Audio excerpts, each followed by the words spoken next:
Welcome to the world of science fiction, where extraordinary tales come to life. Enjoy the journey. Duct tape held the oxygen recycler together. Again. For the third time this week. "Just hold, you piece of junk," Larry McCarness muttered, giving the makeshift repair a final smack with his palm. The recycler sputtered, wheezed, then settled into a rhythm that sounded only slightly healthier than a dying engine. Larry wiped grease-stained hands on his already filthy Space Dash uniform, once bright orange, now a patchwork of stains, burns, and unidentifiable cosmic residue. He slouched back into the pilot's seat of his cargo ship, the Lucky Break, a name that had always struck him as deeply ironic given his perpetual bad luck. The cockpit resembled a college dorm room more than an interstellar delivery vessel. Empty quantum crunch wrappers spilled from an overflowing waste bin. Holographic, sticky notes covered every surface, most bearing variations of "don't forget," followed by delivery instructions he inevitably forgot anyway. A collection of dashboard ornaments, plastic aliens, miniature planets, and a nodding Earth dog trembled with the ship's constant vibration. Larry kicked his feet up onto the console, narrowly missing the critical navigation controls, and flicked on a holographic display. "Resume playback. Venusian Vixens, Episode 7, he commanded. The hologram flickered to life, displaying scantily clad women dancing in an elaborate club setting. The show was banned in 3-star systems, not for lewdness but for its offensively inaccurate portrayal of Venusian culture. Larry didn't care. The dancers were hot. His wristcom buzzed, interrupting just as the plot was getting interesting. He groaned, reluctantly pausing the show. "McCarness," snapped the voice of his supervisor, Dexter Quimble, without preamble. "Where's my confirmation on the Terrillium delivery to Tau Prime?" Larry's stomach dropped. The small package containing what he'd been told was extremely rare and unstable material sat unopened beside him. He'd completely forgotten about it. "Just finalizing the flight path now, Dex," he lied smoothly, scrambling to pull up the navigation system. "You know how these high-security deliveries are, triple-checking everything." "That's a first," Dexter scoffed. "Listen carefully, McCarness. This is your last chance. The company's running out of patience with your creative approaches to delivery schedules. This package needs to reach Dr. Helix on Turin Station by 1800 Universal Time, not a minute later. Understood?" "Crystal clear, boss." McCarness delivers, on time, every time. He flashed a practiced smile, even though the communication was audio only. "Just do your job," Dexter sighed before disconnecting. Larry stared at the small package.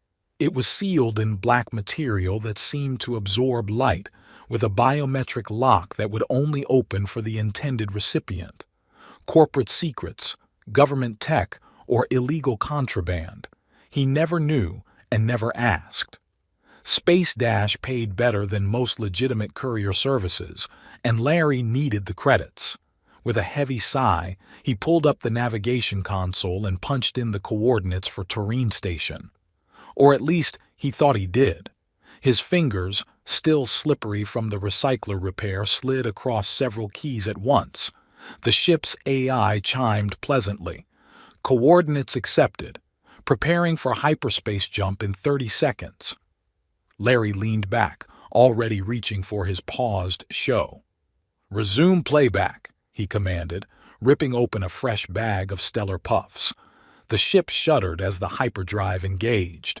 Stars stretched into luminous streaks outside the viewport, and the familiar gut-wrenching sensation of hyperspace transition washed over him. Larry focused on his show, letting the colorful dancers distract him from the momentary discomfort. 15 minutes later, the ship jolted violently as it dropped out of hyperspace.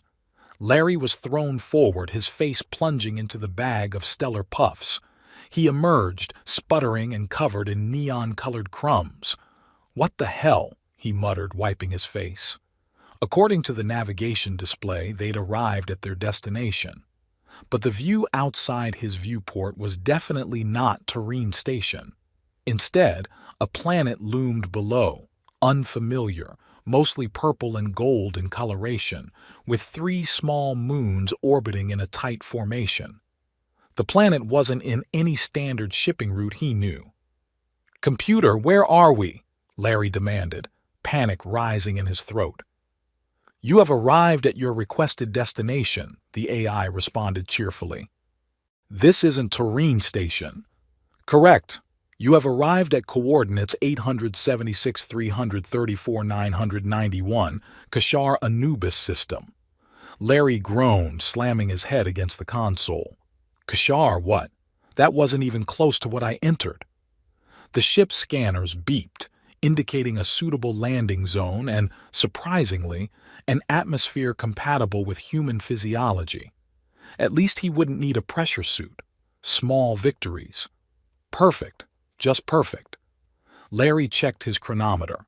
He still had 3 hours before the Turilium delivery was due. If he could figure out where he was, get back on course quickly. The ship jolted again, lurching downward. "Warning! Gravitational anomaly detected. Ship being pulled into landing trajectory." "Override!" Larry shouted, frantically working the controls. "Unable to comply. External tractor beam engaged." Larry swore colorfully in 3 languages as the ship descended through the atmosphere, completely out of his control. The lucky brake shuddered and groaned, parts threatening to come loose under the strain.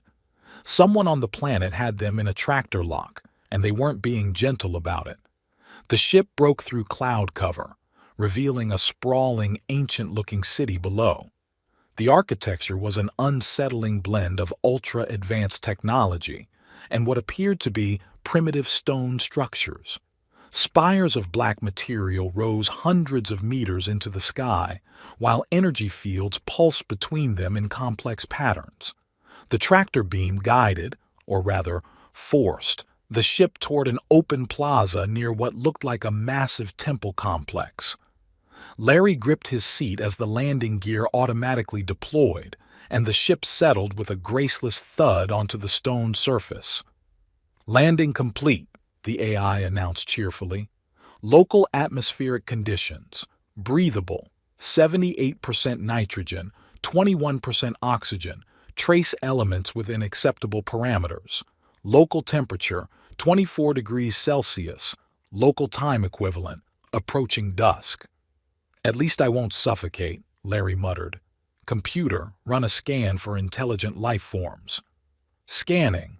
Multiple sentient life signatures detected. Predominant species appear humanoid with significant genetic variations. Unable to identify species in database. Larry rummaged through his storage compartments, finding his universal translator, an outdated model, but better than nothing, and his multi-tool. The latter had gotten him out of more tight spots than he could count. As an afterthought, he grabbed the package for Dr. Helix. No sense leaving something that valuable unattended. The ship's external cameras showed gathering figures outside. Tall, elegant beings draped in elaborate gold and deep purple robes.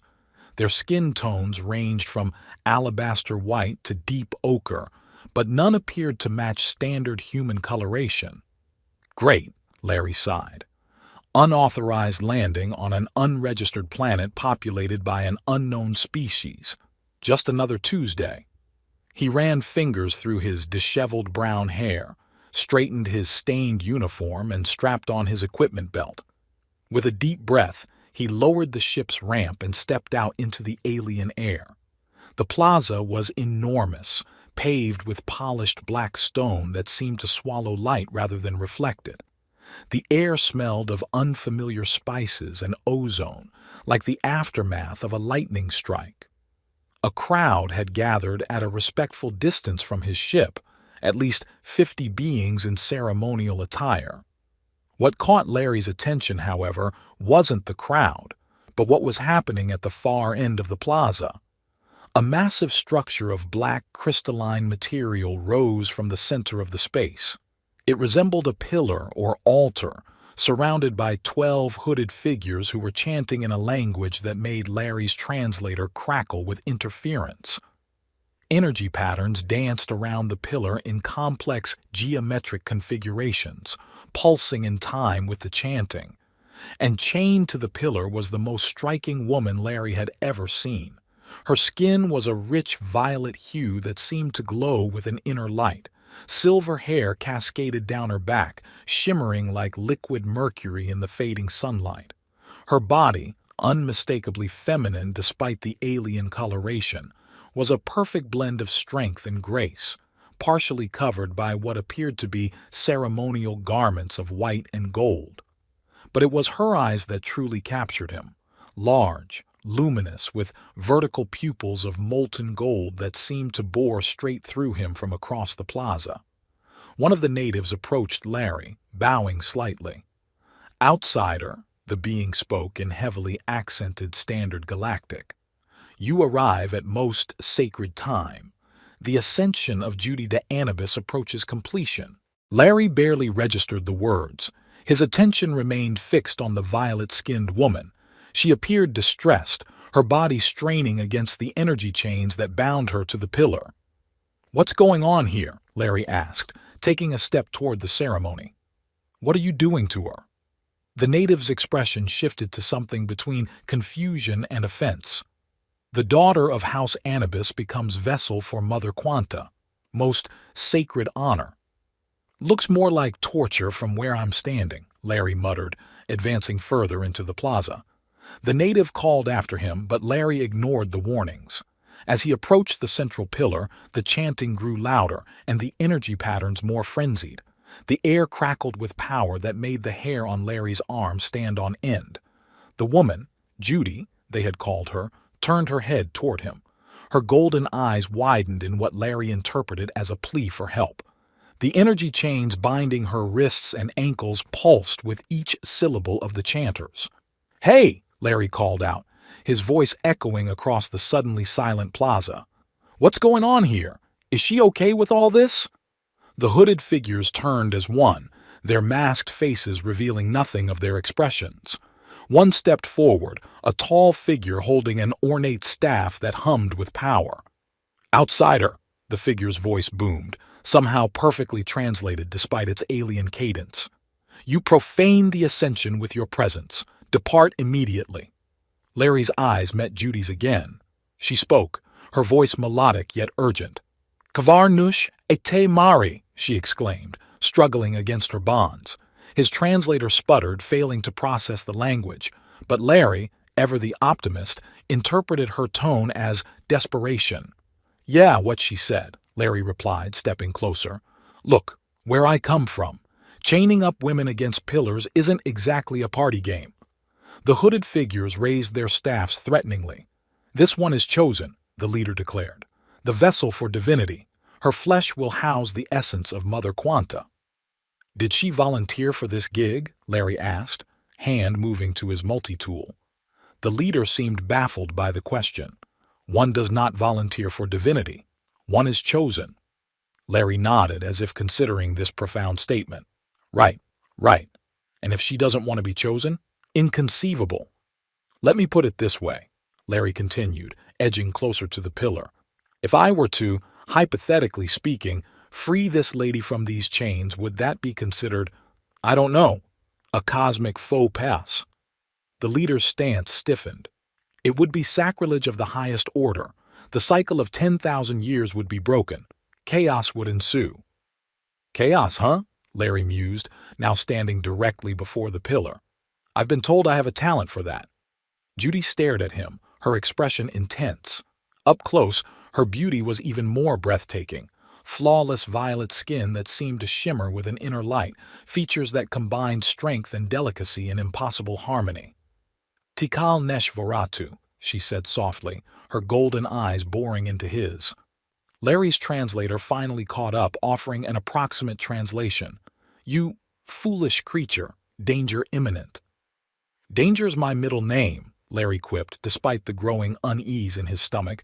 Actually, it's Bartholomew, but I don't advertise that.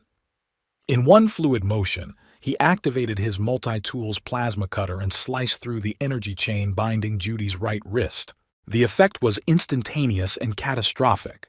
A shockwave of power exploded outward from the broken chain, knocking Larry backward. The hooded figures scattered, their chants turning to screams. The pillar itself began to glow with an ominous crimson light, symbols etching themselves into its surface with burning intensity. Larry scrambled to his feet, ears ringing from the blast. The plaza had erupted into chaos, natives fleeing in all directions, the ceremonial guards advancing with weapons drawn. He lunged forward, slicing through Judy's remaining restraints with desperate swipes of his tool. As the final chain broke, she collapsed into his arms, unexpectedly solid and warm. "Got you," he grunted, supporting her weight. The temple complex behind them began to tremble. Massive stone blocks shifted, ancient glyphs detaching themselves from the walls and floating in the air, glowing with malevolent energy. Holographic projections appeared throughout the plaza, faces of what appeared to be ancient beings, all screaming silent warnings. Judy regained her footing quickly, pushing away from Larry to stand on her own. Her eyes blazed with fury as she looked at the destruction unfolding around them. "You," she spat, her voice now perfectly translated by Larry's device. "You ignorant, reckless, pathetic excuse for a sentient being. Do you have any idea what you've done?" Larry blinked, taken aback by both her perfect command of his language and her evident rage. "I rescued you?" "Rescued?" She laughed bitterly. "You've doomed us all, you miserable fool." The ground beneath them shook violently. In the distance, Larry could see what appeared to be massive ships rising into the atmosphere, sleek, predatory vessels that pulsed with the same energy that had bound Judy. "Those are the Guardian fleets," she explained, seeing his gaze, "programmed to destroy any planet where the Ascension ritual is compromised." Larry's mouth went dry. "Destroy, as in—" "Complete planetary annihilation," Judy confirmed, grabbing his wrist with surprising strength. "We need to leave, now." "My ship," Larry pointed toward the lucky break, still sitting where he'd landed it. They sprinted across the chaotic plaza, dodging fleeing natives and falling debris. The translator at Larry's belt finally caught up with the local language, converting the screams around them into understandable terms. "The blasphemer has freed the vessel. The cycle is broken. Mother Quanta's wrath will consume us all."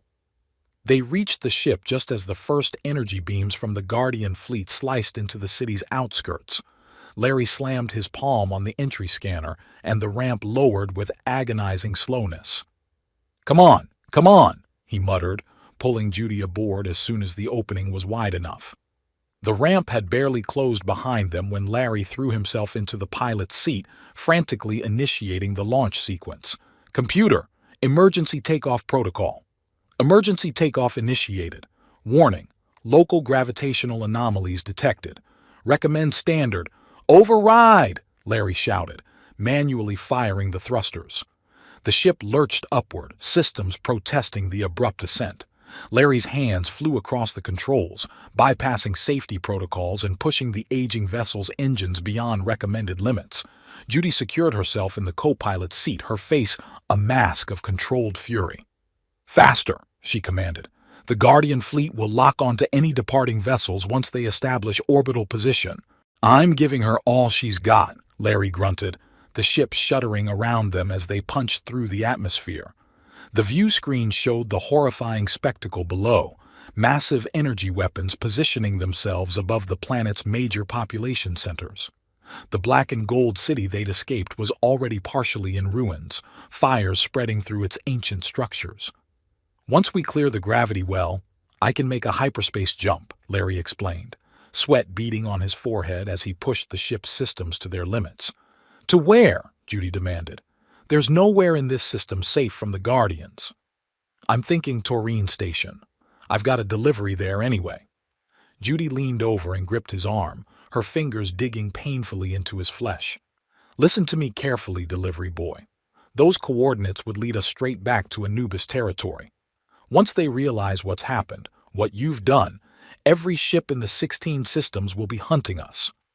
Larry opened his mouth to argue, then closed it again. Fine, you pick a destination.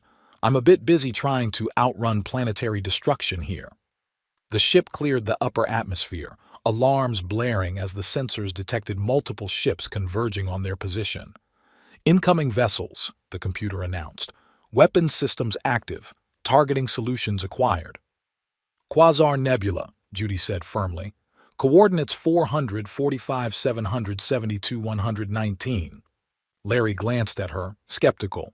The Quasar Nebula? That's nothing but cosmic dust and radiation. No habitable planets, no stations. Exactly, she cut him off. And it has properties that will mask our energy signature. Now enter the coordinates before we're atomized. A warning shot from one of the Guardian vessels flashed past their port side so close that the energy discharge temporarily disrupted their shields. All right, Larry punched in the coordinates. Computer, execute hyperspace jump immediately. Unable to comply. Minimum safe distance from planetary gravity well not achieved. Override safety protocols. Authorization Macarnus Omega 379. Safety override accepted. Warning. Hyperspace jump under current conditions may result in critical system failures, spatial displacement, or complete molecular disintegration. Just do it, Larry and Judy shouted in unison.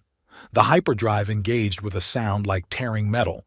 Stars stretched into luminous lines as the ship lurched violently into hyperspace, the inertial dampeners struggling to compensate for the premature jump. Larry was thrown back into his seat, vision blurring as G-forces squeezed his body despite the dampening field. Beside him, Judy seemed to weather the transition better, her alien physiology apparently more resistant to the strain. As the violent shaking subsided and the hyperspace tunnel stabilized around them, Larry turned to face his unexpected passenger. Her violet features were set in an expression of barely contained rage. So, he ventured, attempting a disarming smile, I think we got off on the wrong foot back there. I'm Larry Macarnus, Space Dash Delivery Specialist. I know exactly who you are, she replied coldly. You're the idiot who just interrupted a 10,000-year-old ritual, prevented my ascension to divinity, doomed my homeworld to destruction, and bound our fates together in the most catastrophic way possible. Larry's smile faltered. When you put it that way, it does sound bad. Bad? Judy laughed, a sound both beautiful and terrifying. You have no concept of what you've done. The ritual wasn't a sacrifice. It was my transformation into the vessel of Mother Quanta. I was to become the voice of the cosmic goddess herself. Larry swallowed hard. And instead, Judy's golden eyes narrowed to slits. I'm stuck with you, a primitive delivery boy who can't even get his coordinates right. And the power meant for my ascension? It's fractured, incomplete. Part of it's still within me, part now inexplicably bound to you, and the rest scattered across the cosmos. The implications slowly dawned on Larry as the ship hurtled through hyperspace, carrying them toward an uncertain future. So, what you're saying is, he began cautiously. What I'm saying, Judy cut him off, is that you've created the biggest catastrophe in galactic history, and from this moment forward, our fates are irrevocably linked. Larry slumped in his chair, the impact of her words sinking in. Well, he finally said, at least my Tuesday isn't boring anymore. To his surprise, the corner of Judy's perfect mouth twitched in what might have been the ghost of a smile, or perhaps a grimace of pain at the thought of their shared destiny. The Lucky Break limped through the swirling gases of the Quasar Nebula, its hull creaking in protest. Emergency lighting cast eerie red shadows across the cockpit as system after system triggered failure warnings. Larry slouched in the pilot's seat, staring at the damage report scrolling across the screen. Life support at 62%, navigation compromised, hyperdrive coolant leaking. This is just fantastic, he muttered, rubbing his bloodshot eyes. From the co-pilot's chair, Judy observed him with those unnerving golden eyes, her violet skin seeming to glow in the dim emergency lighting. She'd barely spoken since their escape 3 hours ago. "Can this vessel maintain basic functions long enough to reach the safe zone?" she finally asked, her voice unnervingly calm. Larry snorted. "Define basic functions. If you mean not exploding, then maybe. If you mean comfortable living conditions, absolutely not." He swiveled to face her directly. In the confined space of the cockpit, her presence felt overwhelming, not just physically, though her perfection was distracting enough, but something else, an energy that seemed to hum just below human perception. "Look, Princess." "I am not a princess," she interrupted sharply. "I am Judy de Anubis, 7th daughter of the Grand House of Anubis, selected vessel of Mother Quanta, keeper of the 16 seals, and heir to the—" "Right, so princess it is," Larry cut in. "Here's our situation. We're stuck in a radiation-soaked nebula in a ship that's about 3 malfunctions away from becoming our coffin. I've got the Anubis military after me. You've got your divinity ritual ruined, and neither of us is particularly happy about our current circumstances. So maybe, just maybe, you could drop the attitude and help me figure out how to survive this mess." Judy's golden eyes narrowed dangerously. "You created this mess, as you so eloquently put it." "I was trying to help. I didn't need help. You were chained to a pillar. As part of my ascension." She stood abruptly, the movement so fluid it seemed almost inhuman. "I spent 27 years preparing for that moment. My entire existence was shaped toward becoming the vessel. And you," she jabbed a finger at his chest, "you stumbled in with your primitive hero complex and ruined 10,000 years of cosmic planning." Larry rose to meet her, refusing to be intimidated despite the fact that she stood eye to eye with him, unusually tall for a human woman, but apparently average for whatever she was. "Well, excuse me for thinking that someone chained up might want to be freed. Next time I'll just let the pretty purple lady get sacrificed and be on my way." Judy's hand shot out, grabbing his wrist with surprising strength. The moment her skin touched his, a jolt of energy surged between them. Larry gasped as golden light briefly illuminated the veins in his arm, racing up toward his heart. Simultaneously, a flicker of blue energy, human energy, transferred from him to her. She released him immediately, looking as startled as he felt. "What the hell was that?" Larry demanded, rubbing his wrist. Judy sank back into her seat, suddenly looking exhausted.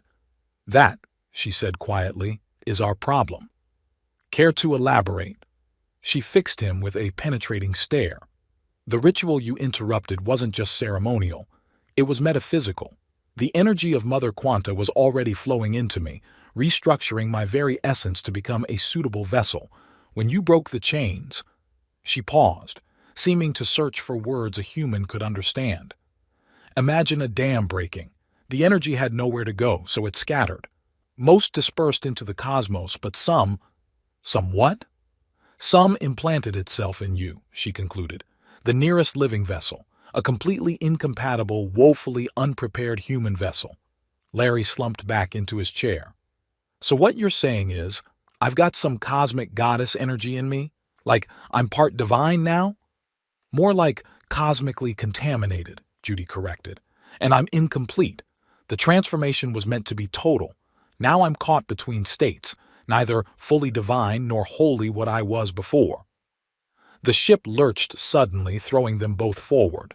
Larry scrambled to check the systems. "Stabilizer just failed," he announced grimly. "We need to land somewhere for repairs, radiation nebula or not." Judy leaned over to examine the navigation display, her silver hair falling across his arm.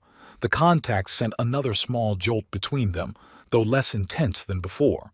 "There," she pointed to a small moon on the display. "Chronosphere 9. It's a trading outpost on the edge of neutral territory. Low profile, minimal Anubis presence." Larry raised an eyebrow. How does a sheltered almost goddess know about shady trading outposts? A ghost of a smile touched her lips. "My education was comprehensive." Larry plotted the course, guiding the damaged ship toward the coordinates. "So, about this energy transfer thing, is that going to keep happening every time we touch?" Possibly. Judy's expression grew serious. The energy is unstable in both of us. It's attempting to balance itself. And what happens if it doesn't? Her golden eyes met his. Best case scenario? I slowly lose what remains of my divine spark and become an ordinary member of my species. You gradually burn out from housing energy your form was never meant to contain. Larry swallowed hard. And the worst case? Cosmic detonation that takes out several star systems. Fantastic. He focused on piloting, trying to ignore the growing headache behind his eyes. And is there an option C? You know, where we both live and the galaxy doesn't explode? Judy was quiet for a long moment. There might be a way to stabilize the energy between us, but it would require proximity. Proximity? Physical contact, she clarified, looking distinctly uncomfortable. Regular transfer of energy to maintain equilibrium. Larry nearly crashed the ship. Are you saying we need to touch each other? Regularly? It's not what your primitive mind is immediately leaping to, she snapped, though a deeper purple flush colored her cheeks. Simply maintaining contact would allow the energies to equalize. Hand-holding would suffice. Hand-holding, Larry repeated, fighting a ridiculous urge to laugh. So, I'm cosmically handcuffed to you? More precisely, Judy said with a sigh, we're bound to each other, whether either of us likes it or not. Well, Larry said, steering the ship toward the looming moon ahead, I guess that makes me your cosmic ball and chain. No offense. I'm already deeply offended by your existence, Judy replied, but there was less bite to her words than before. The battered ship broke atmosphere over Chronosphere 9, revealing a sprawling patchwork of settlements nestled between jagged mountain ranges. The moon's surface glittered with the lights of thousands of structures, everything from ancient stone buildings to sleek, modern architecture, all cramped together in a chaotic urban sprawl. Welcome to Chronosphere 9, Judy said, one of the oldest free trading posts in the sector. No extradition treaties, no questions asked. And no Anubis patrol ships, Larry added, relief washing over him as he scanned the local traffic. Just your ordinary smugglers, pirates, and disreputable traders, my kind of people.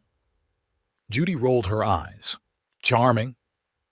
Larry guided the ship toward a landing pad in what appeared to be a less reputable district, where damaged vessels wouldn't attract unwanted attention. As they descended, the true scale of the settlement became clear. Chronosphere 9 wasn't just a trading post, it was a sprawling city of outcasts, refugees, and those living outside the boundaries of galactic law. The lucky break touched down with an ominous grinding sound. Larry winced.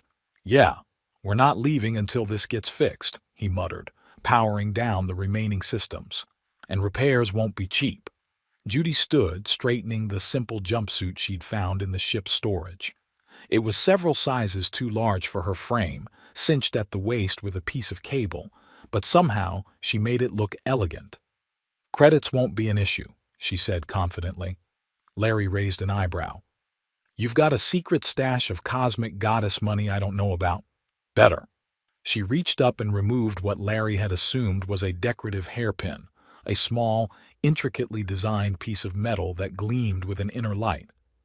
Quantum compressed platinum, worth enough to buy this entire district. Larry whistled, impressed despite himself. Always nice to have a rich girlfriend. I am not your girlfriend, Judy said firmly. I am your cosmic catastrophe. Potato, potatu, Larry shrugged, gathering essential supplies. Let's find somewhere to lay low while we figure out our next move, and maybe eat something that isn't processed protein cubes. They disembarked, stepping into the controlled chaos of Chronosphere 9. The air was thick with the scents of exotic foods, mechanical oil, and too many species crammed into too little space. Neon signs in dozens of languages advertised everything from repair services to pleasures Larry wasn't entirely sure were anatomically possible for humans. As they navigated the crowded streets, Larry noticed heads turning to stare at Judy. Her violet skin and silver hair stood out even in this diverse crowd. More concerning were the furtive glances from individuals who seemed to recognize her. We should get you something less Attention-grabbing, Larry murmured, steering her toward a clothing merchant's stall. My appearance is perfectly normal for my species, Judy replied. It's not your species that's the problem. It's the fact that you look like royalty. In a place like this, that screams, kidnap me for ransom. 20 minutes and a significant chunk of platinum later, Judy was outfitted in dark, nondescript clothing and a hooded cloak that concealed her distinctive hair. Larry had also acquired a holster and blaster, the latter of questionable legality but undeniable utility. They found a dingy tavern called the Orbital Decay that offered private booths and minimal surveillance. The clientele was rough but minded their own business, exactly what they needed. So, Larry said, once they were seated with plates of something the server had assured them was food. What's our plan? Besides hiding from every major power in the galaxy that wants to either worship or kill us. Judy picked at her meal, her expression troubled. We need to understand what happened during the interrupted ritual. The energy transfer was unprecedented.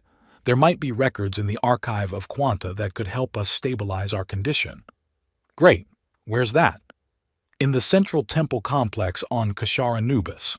Larry choked on his drink. The planet we just fled? The one currently hunting us with religious fervor? That Kashara Nubis? The same. Fantastic plan. Really top-notch problem-solving. Judy glared at him. Do you have a better suggestion? Before Larry could respond, a shadow fell across their table. A tall, lanky figure wrapped in a tattered captain's coat slid into the booth beside them. Multiple cybernetic implants gleamed along the left side of his face, and a mechanical eye whirred as it focused on them. Well, the stranger drawled. Isn't this the most interesting pair to grace my humble moon in decades? Larry's hand moved to his new blaster. And you are? Zach Lornos, the man said with an elaborate bow of his head. Entrepreneur, information broker, occasional smuggler, and the closest thing this rock has to a mayor. His mechanical eye zoomed in on Judy. And you, my dear, are very far from the temple of Mother Quanta. Judy tensed. I don't know what you're talking about. Zach laughed, a sound like grinding gears. Please, I may operate outside the bounds of respectable society, but I still recognize a member of House Anubis when I see one, especially the one chosen for ascension. He turned to Larry. And you must be the fool who interrupted the ritual. News travels fast in desperate times. There's already a bounty on both your heads that could buy a small moon. Larry's finger tightened on the trigger of his blaster. If you're looking to collect, relax, delivery boy. Zach held up his hands. If I wanted to turn you in, we'd be having this conversation in a cell. No, I'm far more interested in the opportunity you represent. Opportunity? Judy asked cautiously. Zach's organic eye glinted. The cosmos loves balance, children. You've created the biggest imbalance in 10 millennia. That means change is coming, and change means profit for those positioned correctly. He leaned closer. I can offer you sanctuary, repairs for your ship, and information that might just keep you alive. In exchange for what? Larry demanded. A simple delivery job, Zach replied. Something that someone of your unique talents might actually complete successfully. Larry exchanged a glance with Judy. They had few options and fewer allies. We're listening, he said cautiously. Zach grinned, revealing teeth filed to points. There's an artifact I've recently acquired. Needs to be delivered to a client on Verax. Simple drop, good pay, and a chance to disappear into the outer rim afterward. What kind of artifact? Judy asked. The kind that doesn't concern couriers, Zach replied smoothly. But I'll sweeten the deal. Complete this delivery, and I'll throw in coordinates to a sanctuary world beyond Anubis jurisdiction. Somewhere you can work out your unique situation. He gestured between them, and Larry realized with a jolt that Zach somehow knew about their energy bond. How do you... I make it my business to know things, boy, including the rather spectacular light show your hands create when they touch. Larry hadn't realized they'd been observed during their walk through the market. Do we have a deal? Zach pressed. Again, Larry looked to Judy. Despite her earlier hostility, he found himself valuing her judgment. She gave a subtle nod. Deal, Larry agreed. But we need repairs first. Already arranged, Zack stood, sliding a small data chip across the table. Coordinates and delivery instructions. Your ship will be flight-ready by morning. He tipped an imaginary hat. Pleasure doing business with the harbingers of cosmic change. After Zack's departure, they finished their meal in contemplative silence before securing a small room above the tavern, the safest option given their need to stay hidden. The room was sparse.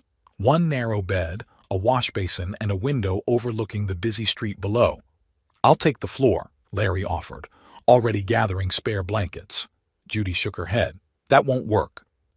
"Look, I know we're cosmically bound or whatever, but I'm not expecting—" "That's not what I meant," she cut him off. "Remember what I said about proximity? About stabilizing the energy? The hand-holding thing?"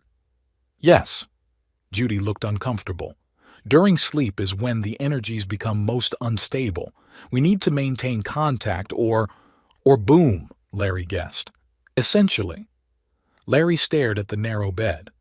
"So we need to sleep. Together. As in, same bed. Touching." "Unfortunately." Judy looked as thrilled about the arrangement as he felt. "Believe me, sharing sleeping quarters with a human was not in my ascension training. Hey, I'm not exactly thrilled either. I usually like to know a woman's favorite color before we have a cosmic sleepover." Despite herself, Judy's lips twitched. "Purple. Obviously." "See? Progress." The awkwardness resumed as they prepared for sleep, both maneuvering around the tiny room with careful distance until it couldn't be avoided any longer. Larry settled onto the mattress first, staying rigidly on one edge. Judy extinguished the light and joined him, equally stiff on her side. "So, just hands," Larry clarified in the darkness. "That should suffice," Judy replied, her voice unnaturally formal. Their hands met in the space between them, fingers intertwining. Immediately, the now familiar glow emanated from the point of contact, golden light flowing from Judy into Larry, blue energy transferring from him to her. The sensation was both strange and oddly comforting, like a current of warm water flowing between them. "Does it hurt you?" Judy asked unexpectedly, her voice softer than he'd heard before. "Not exactly," Larry replied, staring at the mesmerizing light. "It feels, I don't know, like being more alive than I should be. Too much awareness, too much everything. Does it hurt you?" There was a long pause. "It feels like losing myself," she finally answered. "Like everything I was meant to be is slipping away." The vulnerability in her voice caught him off guard. "I'm sorry, Judy. I know you spent your whole life preparing for that ritual." 27 years, she confirmed. Selected at birth, raised in isolation, trained in every aspect of divinity. I never questioned it, never considered any other path. "That sounds lonely." Another pause. "It was my purpose. Loneliness wasn't relevant." "Everyone gets lonely," Larry said. "Even cosmic goddesses in training." Judy didn't respond, but her fingers tightened slightly around his. "What about you?" she asked after a long silence. "What was your purpose before you became a walking cosmic disaster?" Larry laughed softly. "Never had one. Just drifting through the galaxy, making deliveries, staying one step ahead of trouble. Freedom was my only goal." "And now?" "Now I'm handcuffed to destiny, apparently.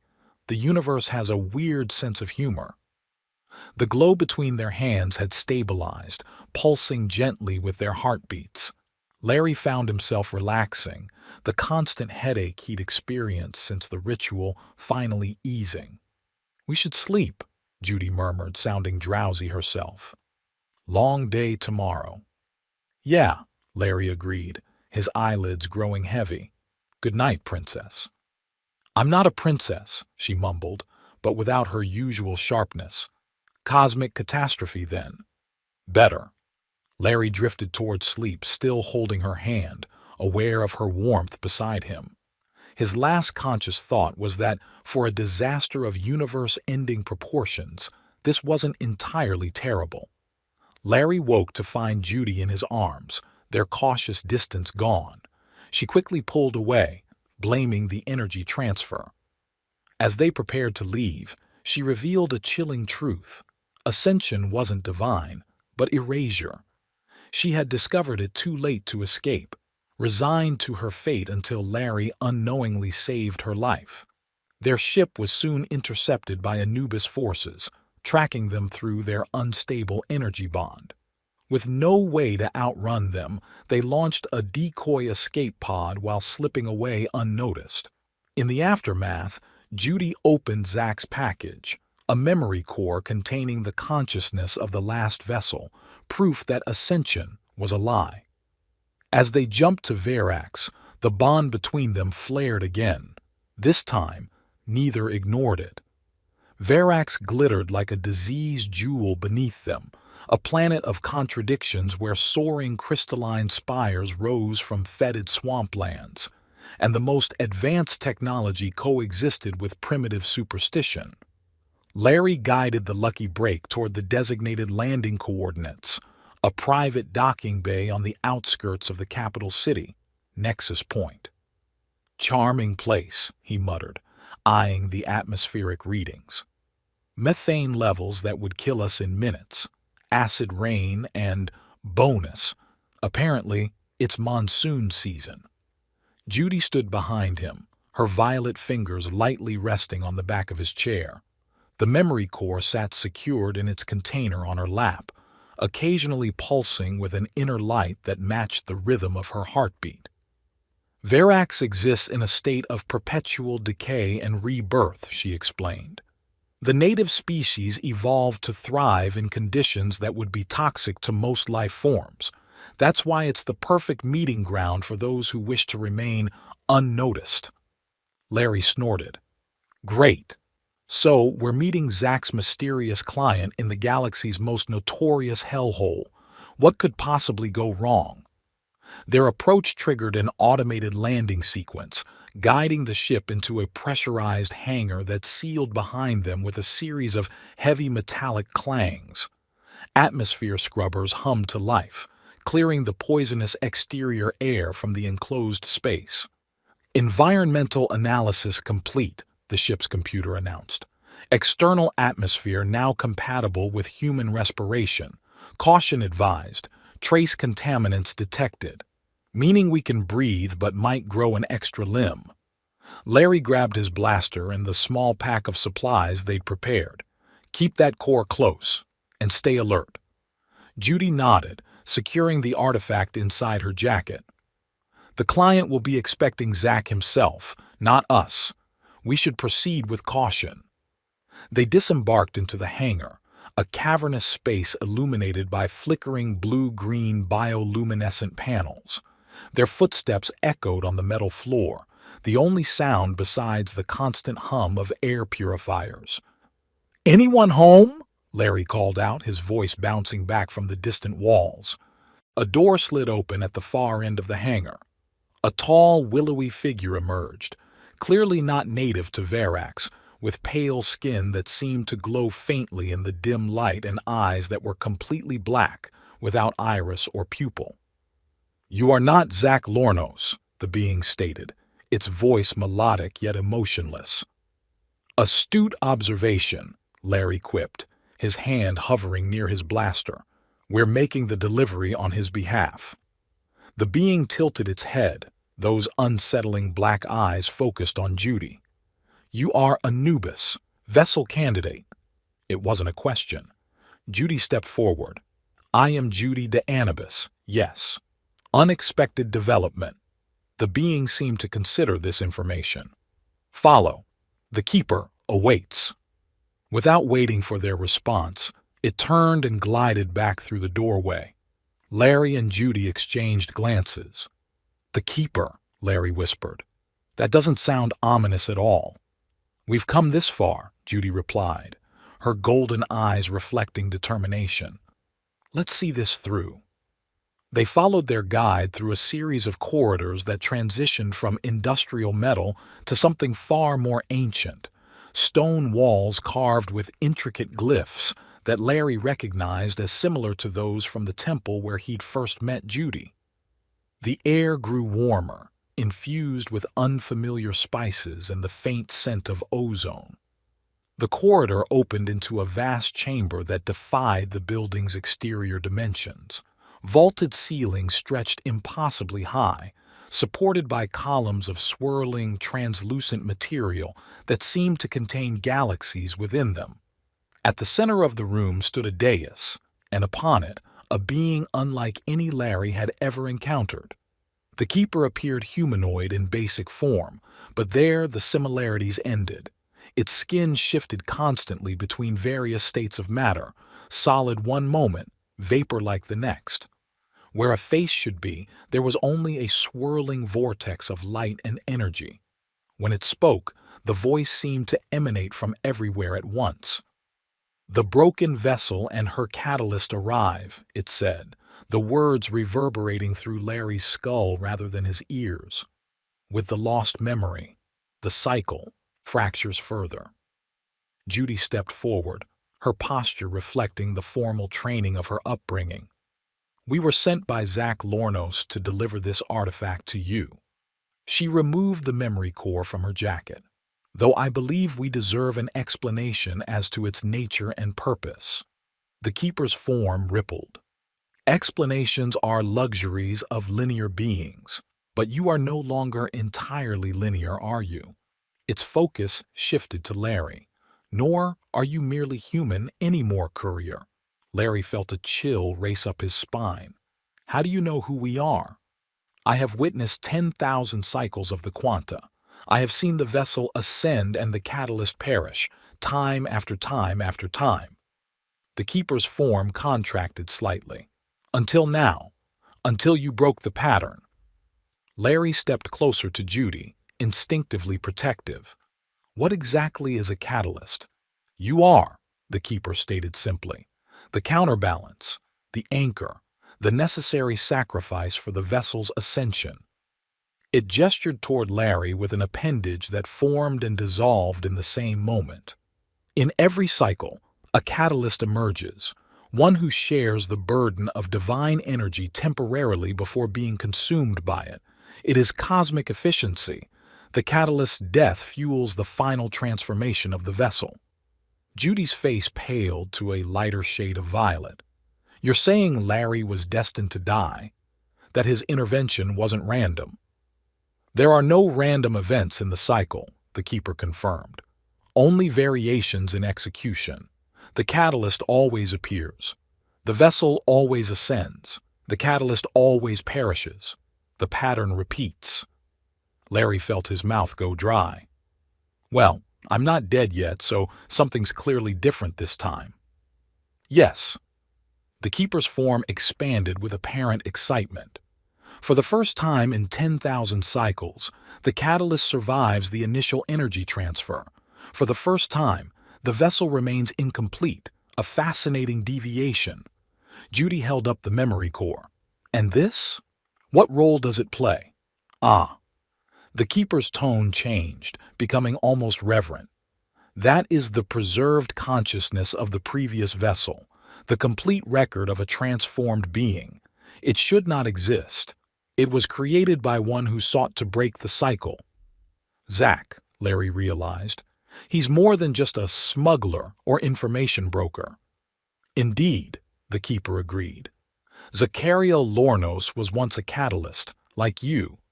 But unlike any before, he survived his vessel's ascension, broken, diminished, but alive. He has spent millennia seeking to disrupt what he sees as a cruel cosmic pattern." Larry's mind raced, connecting the pieces. "So he sent us here with this artifact because within that core lies the knowledge of how to complete or terminate the cycle," the Keeper explained. "Your vessel," it nodded toward Judy, "stands at a crossroads. She can still ascend, absorbing the remaining divine energy and completing her transformation into Mother Quanta's new embodiment." "At the cost of Larry's life," Judy stated flatly. "Correct. Or—" The Keeper's form swirled faster. "You can attempt what has never been done, a true fusion of vessel and catalyst, sharing the divine essence equally, a duality rather than a singularity." "Is that even possible?" Larry asked. Unknown, the Keeper admitted. It violates the pattern that has maintained cosmic balance for eons.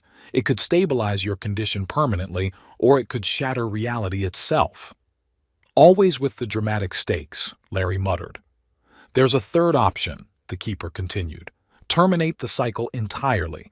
The memory core contains the knowledge to disperse the divine energy permanently, preventing any future ascensions.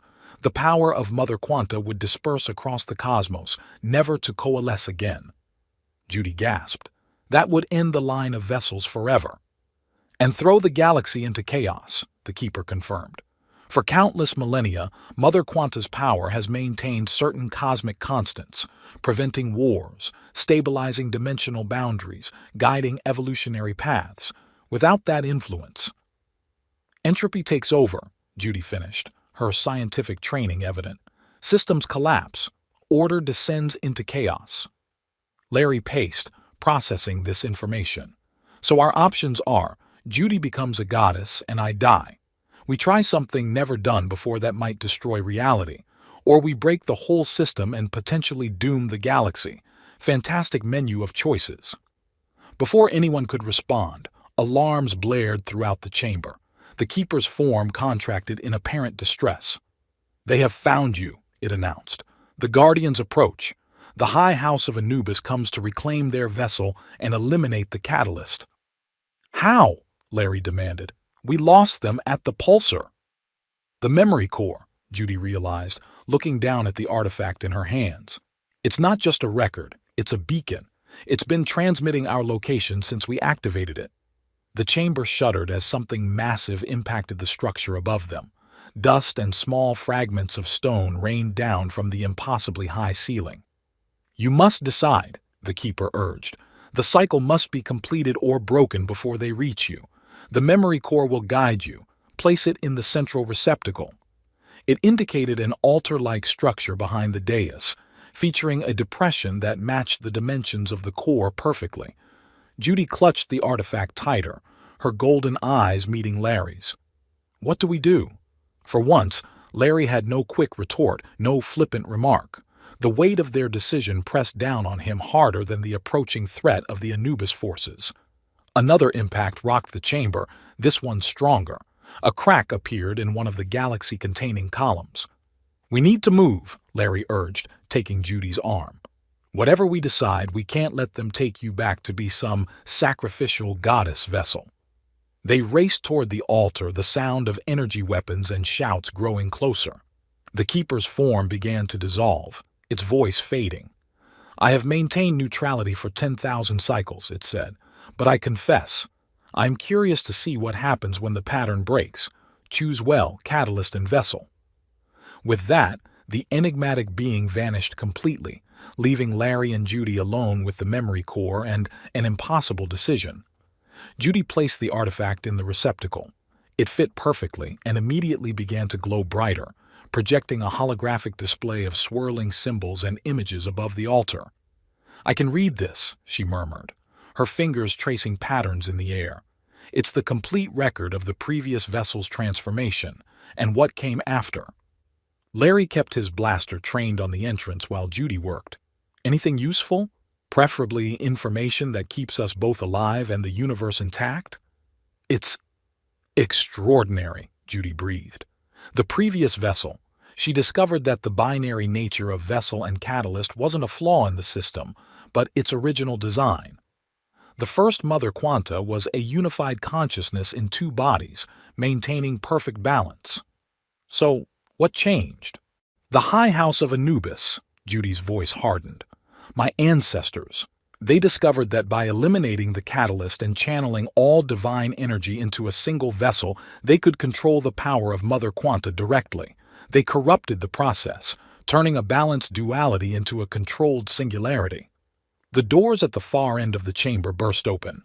6 figures in the distinctive gold and black armor of Anubis elite guards stormed in, weapons raised. Behind them strode a tall figure in elaborate ceremonial robes, High Priest Narrated, the same who had presided over Judy's interrupted ascension. "Vessel," he called out, his voice amplified to fill the vast space. Step away from the heretical device. Your destiny awaits completion. Larry fired a warning shot, forcing the guards to take cover. We're having a moment here. Come back later. Judy continued to absorb information from the memory core, her expression shifting from concentration to horror to determination. Larry, she said urgently, the core contains the complete procedure for both options, ascension or termination. But there's something else. The guards began returning fire, energy bolts sizzling past them as Larry pulled Judy lower behind the altar. Can we possibly discuss this somewhere less shooty? He suggested, firing back to keep the advancing forces at bay. There isn't time, Judy insisted. The core is showing me a third path, the original design, true duality, but it requires— She hesitated. What? What does it require? Larry ducked as an energy bolt passed uncomfortably close to his head. Complete trust, complete unity. Her golden eyes locked with his. Our consciousnesses would need to merge temporarily to reconfigure the energy distribution. We would see everything about each other, every memory, every thought, every secret. More guards poured in, flanking them from multiple directions. High Priest Nartul advanced down the center, his ornate staff pulsing with ominous energy. Last chance, vessel, he shouted. Return to your sacred purpose or watch your catalyst die before your eyes. Larry met Judy's gaze. In the weeks since he'd impulsively freed her from that ceremonial pillar, he'd seen her transform from a cold, resigned, almost goddess to a complex, passionate being fighting for her own existence. Somewhere along the way, amidst the danger and the cosmic complications, he'd fallen for her. Violet skin, superior attitude, and all. Complete trust, huh? He said, a lopsided smile forming despite their dire situation. I can do that. A new voice cut through the chaos, familiar yet edged with a power they hadn't heard before. Neither option will be necessary. Zach Lornos materialized from a shimmer in the air near the altar, his cybernetic implants glowing with an energy that matched the memory core's pulsations. He looked different, his usually disheveled appearance replaced by something more focused, more dangerous. Zachariel Lornos, High Priest Nartul spat the name like a curse. The abomination returns. Miss me, old friend? Zach's mechanical eye whirred as it focused on the priest. 10,000 years is a long time to nurse a grudge, but I'm persistent. He turned to Larry and Judy. Don't listen to the Keeper's limited options. There's another way. He placed a hand on the memory core, interfacing directly with it through his cybernetic implants. I wasn't just any catalyst. I was bonded to the last vessel who realized the truth. Before they killed me and forced her ascension, we discovered how to break the cycle completely. By dispersing the energy of Mother Quanta, Judy said, recalling the Keeper's words. No, Zach corrected, by returning it to its source. The power was never meant to be contained in vessels or split between dualities. It was stolen from the cosmic weave, the underlying structure of reality itself. I've spent millennia finding a way to return it. And cause untold chaos, Nartul shouted, advancing despite the ongoing firefight around them. Without Mother Quanta's guidance, the galaxy will descend into madness. Without your control, you mean, Zach countered. You've used her power to manipulate civilizations, to elevate your house above all others. That ends today. He began to manipulate the memory core, overriding its systems. The holographic display shifted, showing new patterns of energy flow. Wait, Larry interrupted, grabbing Zach's arm. What happens to Judy in your plan? And to me? Zach hesitated, genuine regret crossing his features. The energy must be extracted completely. From both of you. It won't kill you, but— He glanced at Judy. You'll lose what makes you special. You'll be ordinary members of your respective species. And the alternative? Larry pressed. If you follow the Keeper's suggestion of true duality, you'll both transcend, become living aspects of Mother Quanta, powerful beyond imagination. Zach's expression hardened. But you'll perpetuate a system built on lies and manipulation. You'll become the tools that the House of Anubis has sought for millennia. Another barrage of energy fire forced them lower behind the altar. The guards were closing in, and High Priest Nartul had begun an incantation that made the very air around them vibrate with power.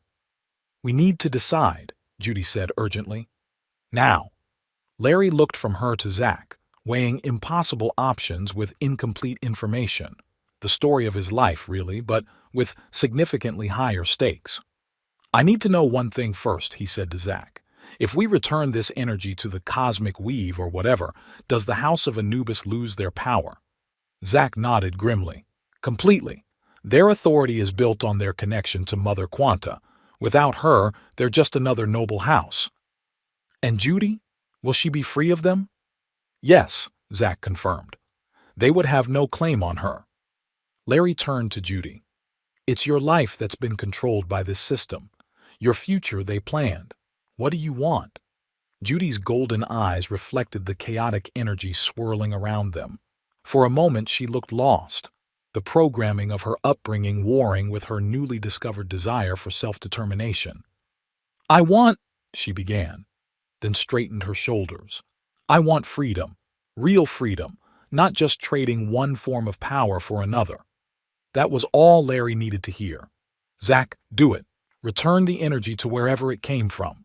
Zack nodded and placed both hands on the memory core. "It will take a moment to reconfigure. Keep them off me." Larry and Judy positioned themselves to defend Zack, firing at the advancing guards. High Priest Nartul had nearly reached the dais, his staff raised for a devastating strike. "Heretics!" he roared. "You would destroy 10,000 years of order for your selfish desires." "No," Judy replied calmly, standing tall despite the danger. "We're ending 10,000 years of exploitation. My body, my choice. Isn't that right, Larry?" Larry grinned, firing another shot that forced Nartul to duck.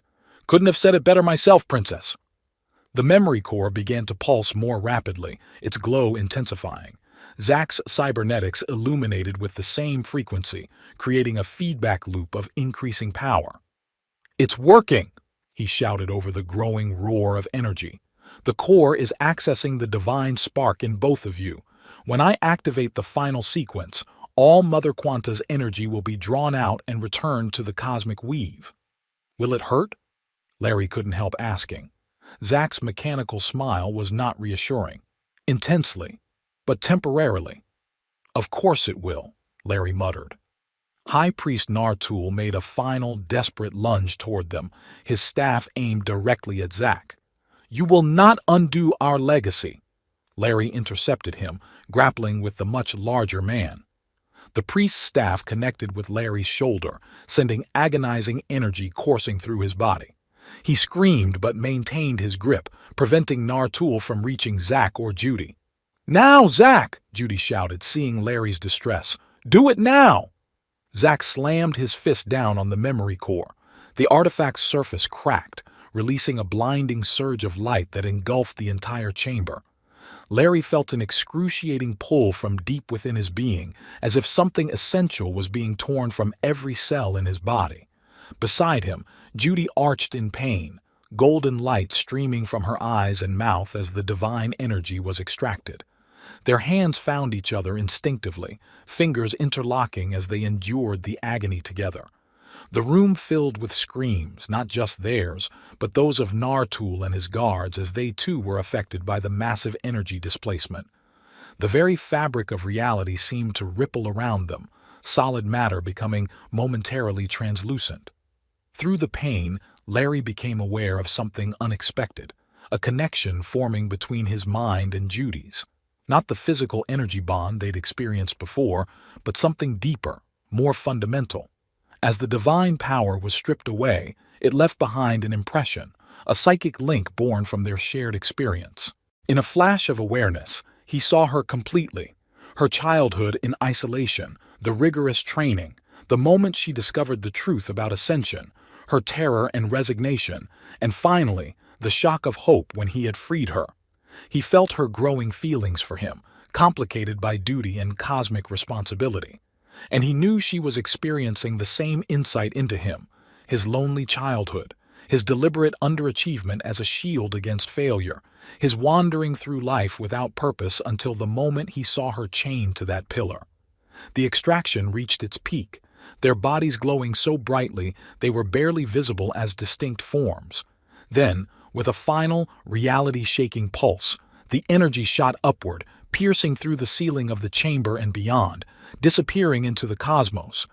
The sudden absence of pain was almost as shocking as its onset. Larry collapsed to his knees, still clutching Judy's hand. Beside him, she too sank to the floor, gasping for breath.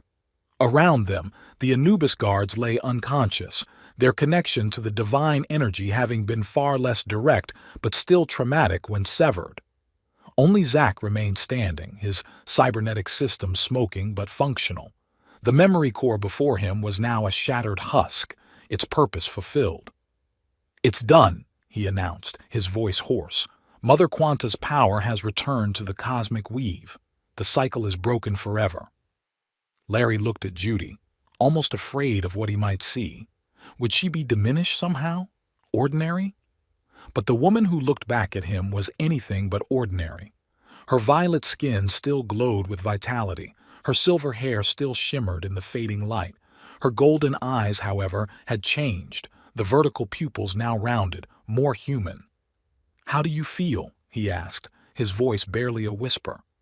Judy touched her face, then her chest where the divine energy had swirled most intensely. "Lighter," she said after a moment, "like I've set down a burden I didn't know I was carrying." She looked at him with wonder. "And I can still feel you, Larry, in my mind." "Yeah," he confirmed. "Me too. It's like an echo of the bond." Zack approached them, his movements stiff from the strain of channeling so much power. An unexpected side effect. The divine energy is gone, but it seems to have left a connection between you. Fascinating. High Priest Nartul stirred, struggling to rise. His once magnificent robes now hung in tatters, and the powerful staff he had wielded lay beside him, inert and ordinary. "What have you done?" he rasped, his voice stripped of its commanding presence. "You've destroyed everything." "No," Judy replied, standing tall despite her exhaustion. "We've freed everyone, including ourselves." The priest looked down at his hands in horror as the reality of his situation dawned on him. "The connection, it's gone. I can't feel Mother Quanta anymore." "None of us can," Zack confirmed, something like peace finally settling over his ancient features. "After 10,000 years, the stolen power has returned to its source. The House of Anubis now stands on its own merits, whatever those might be." Nartul's face contorted with rage and despair. "You will pay for this, all of you. The House has resources beyond the divine connection." "I'm sure they do," Larry said casually, retrieving his blaster. "But right now, you're just one angry old man against the three of us. I suggest you gather your unconscious goons and leave while you can." For a moment it seemed Nartul might attack out of sheer desperation, but reality asserted itself, and with a final venomous glare, he began the humiliating task of rousing his fallen guards. As the Anubis forces retreated, Zack turned to Larry and Judy. "You should leave too. This place was never meant to exist without Mother Quanta's power sustaining it. It will collapse soon." "What about you?" Larry asked. A smile spread across Zack's face. Genuine this time, not the mechanical grin they were accustomed to. "My purpose is complete. After millennia of planning, the cycle is broken. I have no further obligations." "Come with us," Judy offered impulsively. "There's room on the ship." Zack shook his head. "My journey takes a different path now, but perhaps we'll meet again, in a galaxy free from divine manipulation." He stepped back, his form already beginning to fade. "Live well, Catalyst and Vessel. Your story has only just begun." Before they could respond, Zack Lornos vanished completely. Whether through technology or some lingering effect of the cosmic upheaval, they couldn't tell. The chamber shuddered ominously, chunks of stone now falling regularly from the ceiling. "That's our cue," Larry said, taking Judy's hand. "Time for a strategic retreat." They raced back through the collapsing corridors, debris falling around them as the ancient structure began to fold in on itself. The hangar where they'd left the lucky break was still intact, though alarms blared warnings of imminent structural failure. They sprinted up the boarding ramp, Larry diving into the pilot's seat to initiate an emergency takeoff sequence. The ship responded instantly, thrusters firing at maximum capacity to lift them clear of the disintegrating building. Through the viewport, they watched as the structure that had housed the Keeper for millennia imploded, collapsing into a singularity that winked out of existence a moment later, as if it had never been there at all. "Where to now?" Larry asked as they broke atmosphere, leaving the turbulent world of Verax behind. Judy leaned back in the co-pilot's seat, an unfamiliar expression of complete freedom on her face. "Anywhere," she said. "Everywhere. For the first time in my life, there's no plan, no destiny, no cosmic responsibility." Larry smiled, setting a course for open space. "Sounds terrifying." "It is," she admitted. "But also—" She reached for his hand, their fingers interlacing as naturally as breathing. "Exhilarating." Through their newfound mental connection, Larry felt her genuine joy, her trepidation, and something else, a warmth that flowed specifically toward him. "You know," he said casually, "for all the cosmic drama and near-death experiences, meeting you has been the best delivery mistake of my career." Judy laughed, a full, uninhibited sound he'd never heard from her before. "And freeing you has been the best act of sacrilege I've ever committed." As the lucky break accelerated into the vastness of space, Larry McCarness, former cosmic catalyst, current interstellar fugitive, and unexpected revolutionary, felt something entirely new: purpose. Not one thrust upon him by divine forces or ancient cycles, but one he chose freely. Whatever came next, they would face it together. Just an ordinary human and a violet-skinned ex-almost goddess, bound not by cosmic energy but by choice, experience, and a connection that transcended even the power of gods. The academy courtyard buzzed with teenage energy as students rushed between classes. Terra Nova University was the most prestigious educational institution in the Orion Arm, known for its rigorous curriculum and diverse student body from across the galaxy. 16-year-old Liam Matthews sprinted across the quad, ancient paper books clutched against his chest, late as usual. His dark hair fell across his eyes as he navigated through the crowd, apologizing when he inevitably bumped into others. "Watch it, Matthews," called out a Centaurian student as Liam barely avoided a collision. "Sorry," he shouted over his shoulder, not slowing down. He'd overslept again, lost in dreams that felt oddly like memories, strange visions of spaceships, energy bonds, and a woman with violet skin. The dreams had haunted him since childhood, becoming more vivid as he approached adulthood. Rounding the corner at full speed, Liam slammed directly into another student. Books flew everywhere as they both tumbled to the ground in an undignified heap. "Do you ever look where you're going?" demanded a melodic, slightly irritated female voice. Liam looked up, an apology dying on his lips as he found himself staring into the most unusual golden eyes he'd ever seen. The girl glaring at him was stunning, her skin a soft lavender hue that marked her as a member of the Anubian race, silver hair cropped fashionably short, her school uniform somehow looking elegant rather than standard issue. Liam stammered, suddenly unable to form coherent sentences. The Anubian girl's annoyance shifted to curiosity as she studied his face. "Have we met before?" Liam shook his head, but something tugged at the edges of his consciousness, a sense of familiarity so powerful it left him dizzy. "I don't think so," he managed.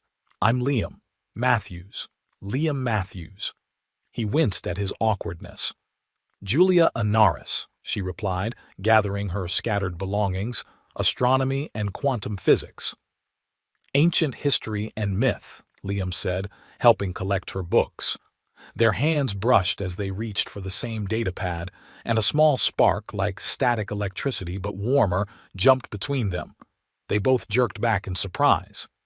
"Did you feel that?" Julia asked, her golden eyes wide. "Yeah," Liam whispered. "Weird." An awkward silence fell between them, yet neither moved to leave. Liam couldn't shake the sense that this meeting was somehow significant, as if orchestrated by forces beyond his understanding. "This is going to sound crazy," Julia finally said, But do you ever have dreams about a different life, space travel and cosmic energy, and a delivery gone wrong? Liam finished, his heart racing. A ritual interrupted. Julia's face lit up with recognition and relief. Yes, ever since I was little, my parents thought I was just making up stories. Liam grinned, the strange connection between them solidifying into something tangible. Mine too. They enrolled me in ancient history hoping I'd get it out of my system. My family pushed me towards science for the same reason, Julia laughed. They said my fanciful notions needed a dose of reality. The bell rang, signaling they were now officially late for class. Neither moved. Would you maybe want to get coffee sometime? Liam asked, surprising himself with his boldness. To talk about, the dreams? Julia smiled, a radiant expression that triggered another flash of déjà vu in Liam's mind. I'd like that. How about after classes today? It's a date, Liam agreed, then blushed furiously. I mean, not a date, just a date works, Julia interrupted, her lavender cheeks darkening slightly. I'll meet you at Nova Cafe at 4. As they finally parted ways, rushing to their respective classes, neither noticed the elderly janitor watching them from across the courtyard. The old man leaned on his cleaning drone, a knowing smile crinkling his weather-worn face. One of his eyes gleamed with an ancient cybernetic implant that had long ago gone out of style. Right on schedule, he murmured to himself. 10,000 years, right on schedule. He chuckled softly and resumed his work, disappearing into the crowd as he had done countless times before, through countless centuries, the unnoticed guardian of a cosmic love story that transcended death, divinity, and even time itself. In the clear blue sky above Terra Nova University, 2 stars briefly pulsed in tandem, one with a golden light, the other blue, before fading back to their steady brilliance, watching over the souls they had once been. Dear Traveler, Between Worlds. As the cosmic dust settles on our tale of Larry and Judy, I find myself wondering if you too have felt that inexplicable connection to someone, as though your souls recognized each other from a journey taken lifetimes ago.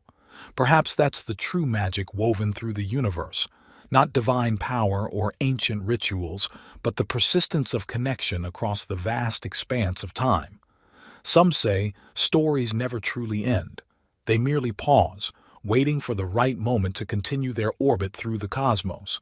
Like our unlikely heroes, they are reborn in new forms, carrying echoes of what came before. So as you close this book and return to your own reality, consider this. What ancient bond might you be rekindling in this lifetime? What divine spark do you carry without knowing its origin? After all, in a universe infinite with possibilities, who's to say we aren't all just cosmic delivery boys and almost goddesses finding our way back to where we belong? Until our paths cross again among the stars, a fellow catalyst.